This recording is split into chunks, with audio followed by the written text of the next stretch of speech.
Bon, bah, écoutez, bonsoir à toutes et à tous.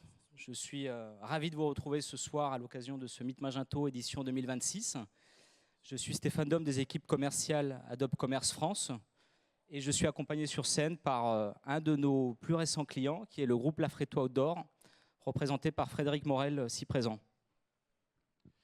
Bonjour à toutes et à tous. Donc Frédéric Morel, je suis le fondateur et le président du groupe Lafreto Outdoor. Bon Frédéric, je te l'ai déjà dit à plein de reprises et je te le répète, je suis vraiment ravi de pouvoir partager ce moment avec toi ce soir. On est dans un événement qui est dédié à la technologie, donc du matin jusqu'au soir, vous avez et vous allez encore entendre beaucoup parler de techno, de plateforme, de LLM, d'IA, d'agentique et d'innovation au sens large. Et la conclusion à laquelle on est arrivé avec Frédéric, c'est qu'on peut être emmené un petit peu à se perdre dans ces différents discours de technologie. Et le piège, en fait, c'est de se dire qu'on peut être dans une ère dans laquelle la technologie pourrait être perçue comme quelque chose d'autosuffisant. Donc, en clair, réussir en fait n'importe quelle activité grâce à la technologie. Et on sait tous que c'est un piège assez dangereux dans lequel on peut tomber en tant que professionnel de la technologie. Quelque chose qui me plaît beaucoup, Frédéric, dans ton parcours d'entrepreneur et dans l'histoire du groupe Lafreto que tu as fondé il y a maintenant bientôt une trentaine d'années, c'est que pour toi, la technologie n'a jamais été ni un début ni une fin, mais a toujours été ce qu'elle est vraiment, c'est-à-dire un outil au service de ta vision et au service plutôt de tes ambitions de croissance. Donc ce que je te propose ce soir, même si on est dans un événement qui est dédié à la technologie, c'est de parler d'entrepreneuriat, de parler de croissance, d'innovation, de développement dans des nouveaux marchés et de voir comment est-ce que la technologie agit comme un fil rouge au sujet de ces ambitions de croissance, de cette vision, de cette feuille de route que tu as posée. Est-ce que ça te convient comme discussion, Frédéric? Oui, bien sûr. Bon, super. Je valide. Merci, Fred. Donc, commençons par présenter à la salle qui est le groupe Lafreto Outdoor en 2026. Donc, est-ce que tu pourrais nous présenter une photographie de Lafreto Outdoor version juin 2026, Frédéric? Oui, bien sûr. Donc l'histoire du groupe Lafreto Outdoor a débuté il y a près de 30 ans quand on a créé avec mon épouse du côté de Clermont-Ferrand le magasin Gliss Shop, un magasin spécialisé dans la vente de produits pour la pratique des sports d'hiver. Et puis en 1999, on a eu la bonne idée de lancer notre premier site internet. Donc on a été les pionniers, on peut le dire ainsi, dans la vente de ski, de snowboard, d'accessoires et de textiles sur internet, à un moment où on naviguait encore avec un modem 56K. Voilà, où Google était au tout début de son activité et Amazon France n'était pas encore présent en France. Donc voilà, l'idée de base, c'était vraiment d'étendre un peu notre activité en dehors de la zone de chalandise de Clermont-Ferrand. Mais j'y reviendrai plus tard.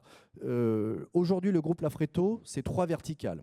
Donc c'est une verticale qui est dédiée au sport d'hiver été et hiver avec l'enseigne Gliss Shop. Une deuxième verticale, une deuxième enseigne dédiée au golf avec l'enseigne Monsieur Golf. C'est une enseigne qu'on a rachetée qui était en difficulté, qui est en liquidation judiciaire il y a 12 ans. Et une troisième enseigne, Gliss Pro Shop, qui est une enseigne dédiée au sport nautique que l'on a rachetée en 2021. Nos valeurs, c'est la passion.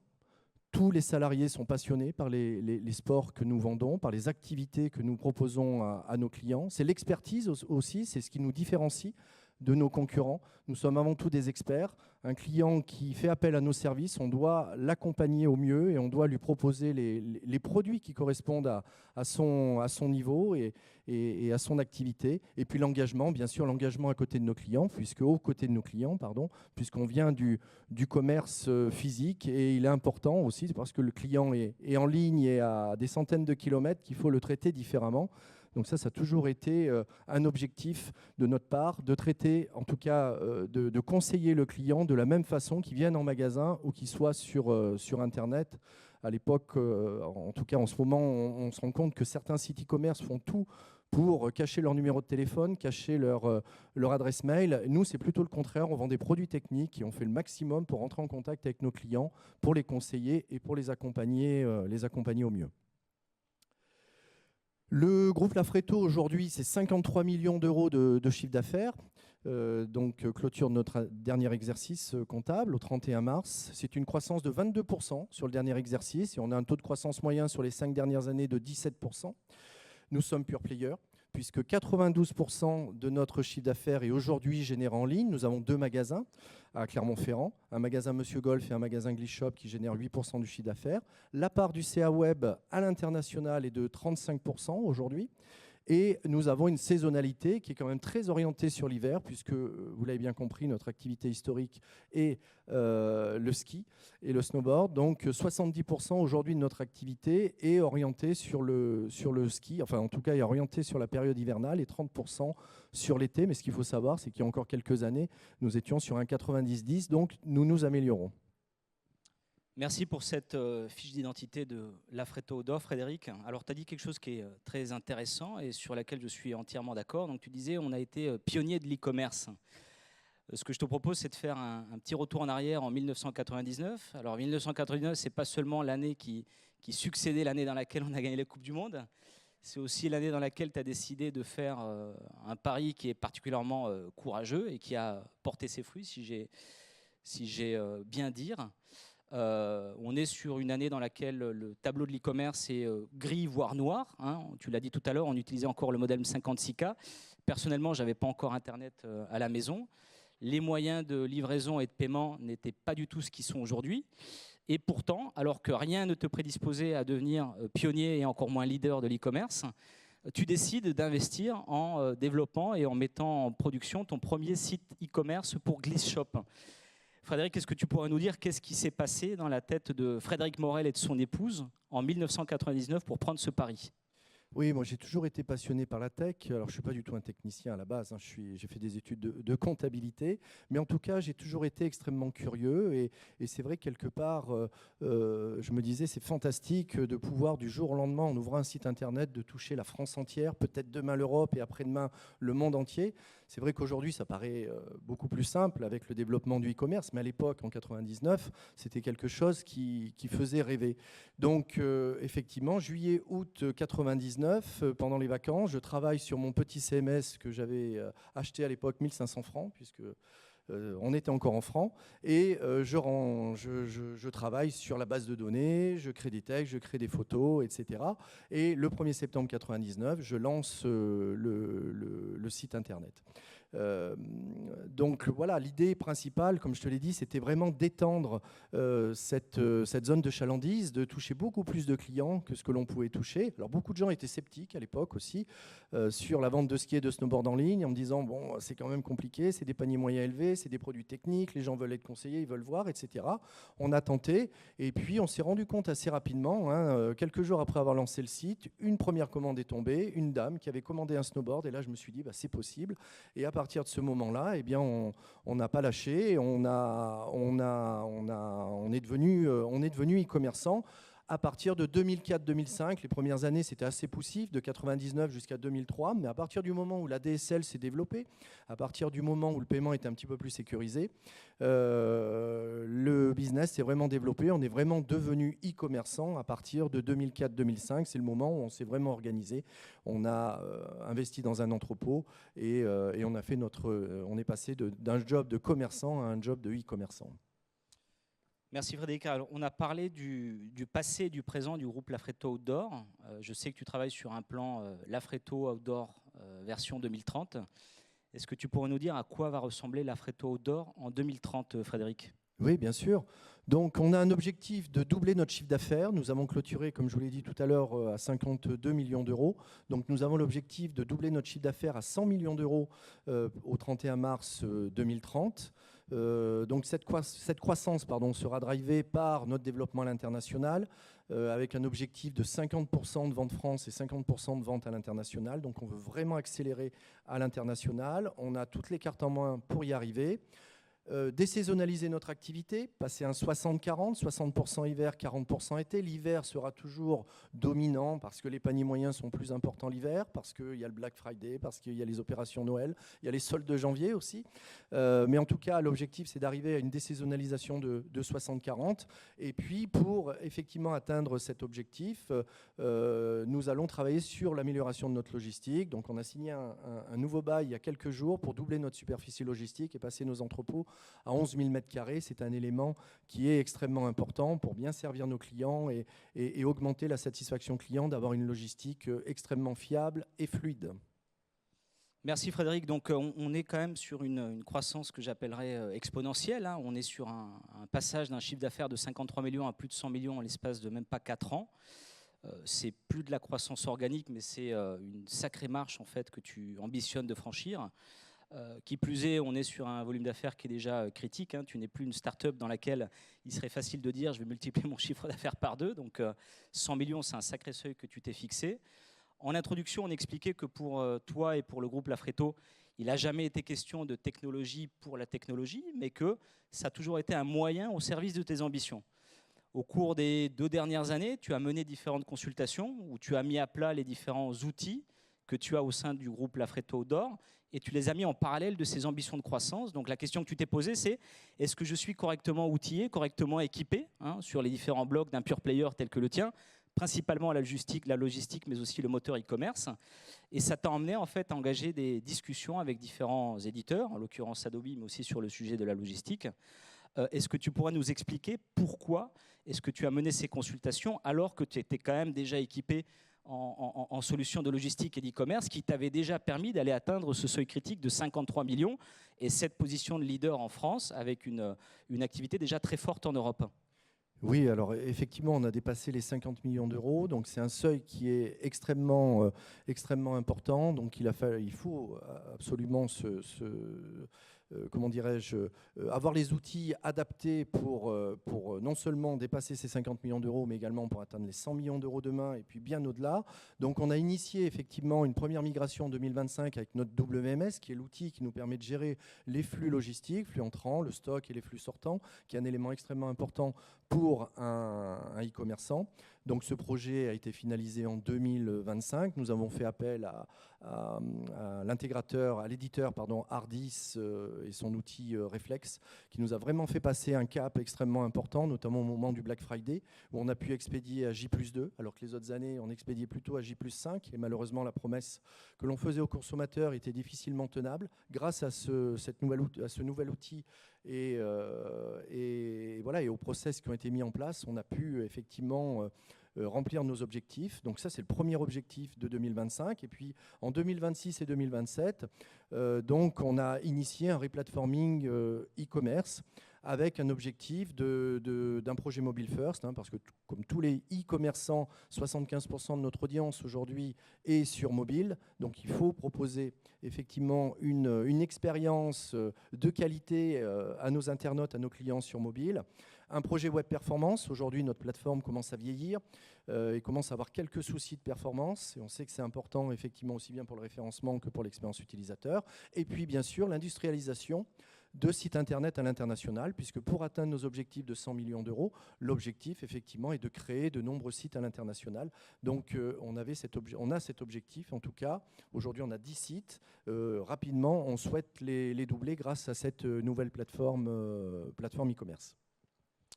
Merci Frédéric. Donc entre fin 2024 et j'ai envie de te dire les 6 premiers mois de 2025, pour faire un petit zoom sur le sujet moteur e-commerce, vous avez décidé d'engager des discussions avec un grand nombre d'éditeurs de plateformes e-commerce, hein, parmi lesquels Adobe.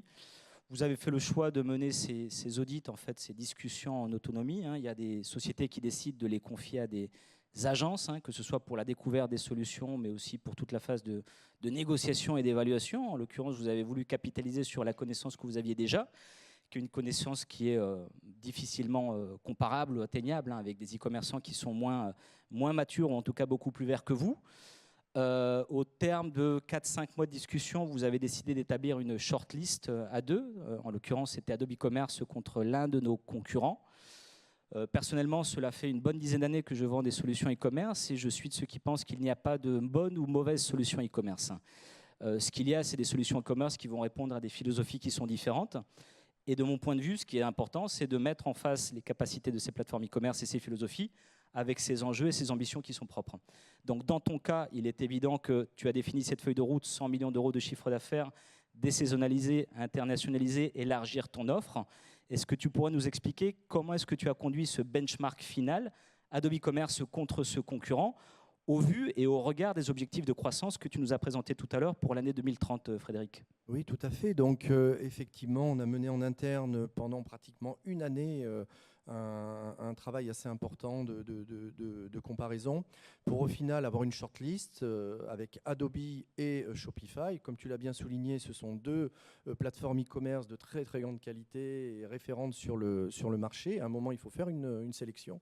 On ne peut pas garder les deux. Donc effectivement, on a choisi de partir avec Adobe Commerce pour plusieurs raisons. La première raison, c'est la capacité à accompagner la croissance. Vous avez su effectivement nous prouver en quelque sorte que des e-commerçants comme nous, qui sont passés par différentes étapes, et notamment par ces 50 millions et qui ont l'objectif d'atteindre les 100 millions et bien au-dessus, donc avec des exemples assez concrets, ce qui nous a plutôt rassurés. Donc ça, c'est le premier point. Ensuite, la flexibilité, la personnalisation. On a une culture chez Lafreto Outdoor qui est custom, puisque pendant une dizaine d'années, nous avions développé un site internet fait maison. On était parti d'une feuille blanche en 2009. J'avais recruté une équipe complète et on avait développé un CMS interne. Donc pendant 10 ans, ce CMS nous a permis de développer notre business. Donc on aime bien mettre notre main, mettre la main à la pâte et développer des modules un peu spécifiques. Et c'est vrai qu'Adobe Commerce nous permet, notamment sur la gestion des packs, une paire de skis, c'est une paire de skis, mais également il y a une fixation et on a des systèmes de packs qui sont assez sophistiqués, que l'on a petit à petit amélioré lors de ces 20 dernières années. Et c'est vrai que Adobe Commerce nous laisse un peu plus de flexibilité pour intégrer du custom. Ensuite, l'industrialisation de l'international, puisque comme je l'ai répété plusieurs fois, on a cette volonté de se développer à l'international et on souhaite créer des sites assez rapidement. Et on pense que la plateforme va nous aider justement et va nous permettre d'accélérer. La maîtrise des coûts aussi, c'est vrai qu'Adobe nous a proposé un budget assez simple en lecture qui nous a vraiment permis d'analyser sur 5 ans, voire même on a une option sur 6 ans et sur 7 ans, donc sur les 7 prochaines années, le coût de la plateforme, ce qui n'était pas forcément le cas chez la concurrence où la tarification était un petit peu plus complexe. Donc là, on a vraiment une visibilité sur les 7 prochaines années et c'est important parce que c'est des millions d'euros qui sont investis et il est important effectivement de bien maîtriser ce budget. Et puis le dernier point, c'est le partenariat tripartite qui est un élément extrêmement important entre un éditeur, Adobe Commerce, un intégrateur Synolia et puis bien sûr le client, donc Lafreto Outdoor. Il est important aussi de s'associer, de se marier, on peut même parler de mariage puisqu'on va travailler ensemble pendant les 5, 7, peut-être les 10 prochaines années et il est important de trouver effectivement les agences, les personnes qui ont vraiment envie de vous accompagner, qui s'engagent à vos côtés. Et on pense qu'effectivement ce contrat, ce partenariat tripartite va nous permettre d'atteindre nos objectifs et d'accélérer fortement dans les années à venir.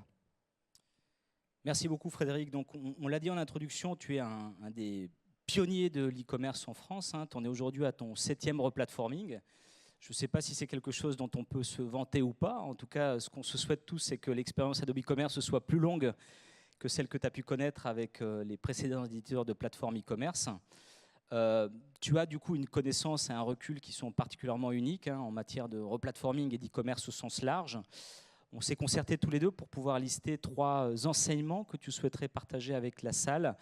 Encore une fois, ce n'est pas des enseignements sur le volet technologique, mais c'est des enseignements qui mettent en avant tes capacités, tes qualités d'entrepreneur. Donc encore une fois, tu pars d'une feuille de route, je veux multiplier mon chiffre d'affaires par 2 en 4 ans, je mets à plat mes outils technologiques, quelle est la bonne façon de s'y prendre pour s'assurer que tout ça est choisi et mis en place correctement pour pouvoir bien exploiter l'investissement qui est fait. Donc le premier point qu'on a cité tout à l'heure, c'est que tu m'as dit, Stéphane, il faut à tout prix éviter le Big Bang. Et quand tu faisais référence à cela, tu évoquais des expériences que tu as pu avoir dans le passé, dans lesquelles tu as voulu replatformer sur un laps de temps particulièrement court et mettre, pour ainsi dire, en jeu ou en replatforming la totalité de ton activité avec le risque que cela peut supposer. Est-ce que tu pourrais développer ce premier point, Frédéric ? Oui, bien sûr.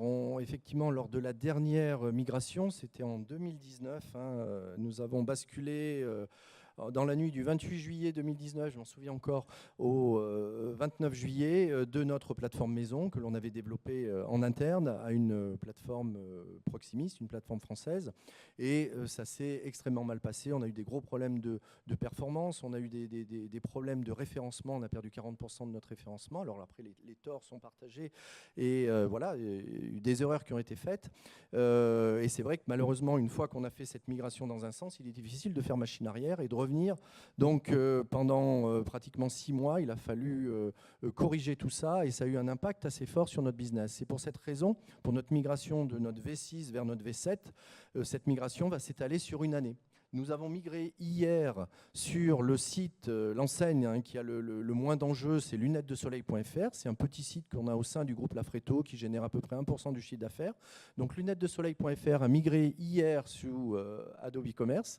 Voilà, donc c'est tout nouveau, tout neuf. Dans quelques mois, nous allons migrer Gliss Pro Shop et début d'année prochaine, nous migrerons Monsieur Golf et Gliss Shop, qui est le navire amiral du groupe et qui génère pratiquement 70%. Le but, c'est vraiment de sécuriser et d'éviter de se retrouver dans une situation délicate comme on a pu la connaître en 2019. Merci Frédéric. Donc vous l'avez tous entendu, lunettesdesoleil.fr est en production depuis hier soir. Donc aidez-nous à aller chercher ces 100 millions de chiffre d'affaires à horizon 2030. Deuxième sujet qui m'a particulièrement interpellé, puisque c'est des choses que je valorise beaucoup personnellement, c'est que j'ai toujours trouvé qu'au travers des échanges qu'on a pu avoir avec toi ou tes équipes, il y a des valeurs humaines qui sont très fortes chez Lafreto d'Or. Et en échangeant avec toi, pas plus tard que cet après-midi, je pensais à une citation de Jack Ma, qui disait tout à l'heure que si, en regardant autour de toi lors d'un comité exécutif, tu réalises que les personnes qui t'entourent sont moins intelligentes ou moins brillantes que toi, ça veut dire que tu t'es planté dans le recrutement. Je pense que dans les échanges qu'on a pu avoir, c'est une affirmation dans laquelle tu te retrouves beaucoup. Est-ce que tu peux nous expliquer comment est-ce que tu as géré ces notions de confiance et de délégation tout au long de ta vie d'entrepreneur, Frédéric ? Oui, bien sûr. Alors, effectivement, moi, je viens du petit commerce. On a commencé, comme je vous disais, avec mon épouse et un vendeur il y a 30 ans. Les choses ont bien sûr bien évolué, mais bien souvent, on veut gérer beaucoup de tâches. Le chef d'entreprise veut centrer sur lui énormément de tâches. Et c'est vrai que j'ai compris à un moment donné qu'il fallait déléguer, qu'il fallait s'entourer. Et ça, c'est un élément important. Et si on arrive aujourd'hui à aller chercher ces performances, c'est 22% sur le dernier exercice et un taux de croissance moyen sur 5 ans de près de 17%, c'est parce que j'ai autour de moi des collaborateurs et des collaboratrices de qualité, un codir de qualité. Et c'est vrai qu'à la sortie Covid, les stations de ski sont restées fermées pendant 1 an. Ça a eu un impact extrêmement fort sur notre business. Et là, je me suis dit, il faut qu'on fasse quelque chose, il faut que je prenne un peu plus de hauteur. Il faut que j'ai une vision pour mon entreprise et il faut que je m'entoure surtout de gens hyper performants et hyper compétents. Et c'est ce qui nous permet aujourd'hui d'aller chercher cette performance. Donc la réussite aussi d'un projet de replatforming, c'est d'embarquer toute l'entreprise dans ce projet. C'est vraiment essentiel. En 2019, on était en cercle fermé, dans un cercle fermé avec mon chef de projet et mon DSI. Et c'est vrai qu'on a sorti un petit peu au dernier moment notre plateforme et elle a été très très mal accueillie par les salariés. Là, on a essayé de gérer les choses un petit peu différemment, de les impliquer dès le départ et puis surtout d'avoir des utilisateurs clés dans chaque service pour qu'ils puissent être intégrés bien sûr dans le projet, mais également qu'ils puissent faire des retours à leurs équipes sur l'avancement sur l'avancement du projet. Merci Frédéric. Et donc dernier point, tu évoquais tout à l'heure un mot très fort qui est le mot mariage. Tu me disais, Stéphane, on s'est marié avec Adobe et Synolia sur un contrat de 5 ans extensible à 7 ans. Et ce que tu me disais également ce matin, c'est que tu attribues en tout cas une partie de la réussite du groupe Lafreto aux excellentes collaborations que tu peux avoir avec tes partenaires de confiance. Est-ce que tu peux nous en dire plus, à présent que tu as développé le sujet des employés, de ce que ça veut dire pour toi avoir des partenaires dignes de ta confiance et de celle de tes équipes ? Oui, effectivement, vous pouvez avoir le meilleur outil au monde si vous n'arrivez pas à mobiliser les équipes, aussi bien en interne d'ailleurs que les partenaires. il est compliqué de mener à bien le projet. Je l'ai bien compris il y a quelques années lors d'une migration ERP qui s'était très mal passée. Donc là, l'objectif, effectivement, c'est d'embarquer toute l'entreprise, mais également les partenaires dans ce projet. Et ce projet de replatforming, c'est avant tout un projet humain. Et on est extrêmement satisfait d'avoir à nos côtés, effectivement, Adobe Commerce et Synolia, les équipes de Synolia, pour nous accompagner dans ce projet. Et voilà, et en espérant atteindre en 2030 nos objectifs de 100 millions d'euros de chiffre d'affaires. Ce serait une belle réussite, mais en tout cas, on est confiant. On va y arriver. Merci beaucoup Frédéric. Donc au nom de toute l'équipe Adobe, je te remercie grandement pour la confiance que tu as pu nous témoigner. On est très fiers de t'accompagner dans cette quête du 100 millions d'euros de chiffre d'affaires à horizon 2030. On a encore quelques secondes ou quelques minutes pour les questions-réponses si quelqu'un souhaite. Vous avez droit d'abord aux applaudissements avant les questions-réponses. Merci.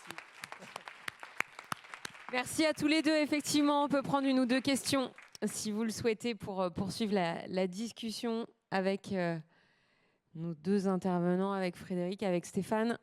N'hésitez pas. Petite question ici. Merci beaucoup. Présentation hyper claire et un très beau projet e-commerce. Un grand bravo, premièrement. Il y a une expansion internationale que vous avez notée. C'est dans le projet pour atteindre les 100 millions. Moi, j'ai une question non seulement sur la partie, bien sûr, CMS en elle-même, mais aussi sur le dernier kilomètre qui nous permet d'atteindre la conversion, le paiement.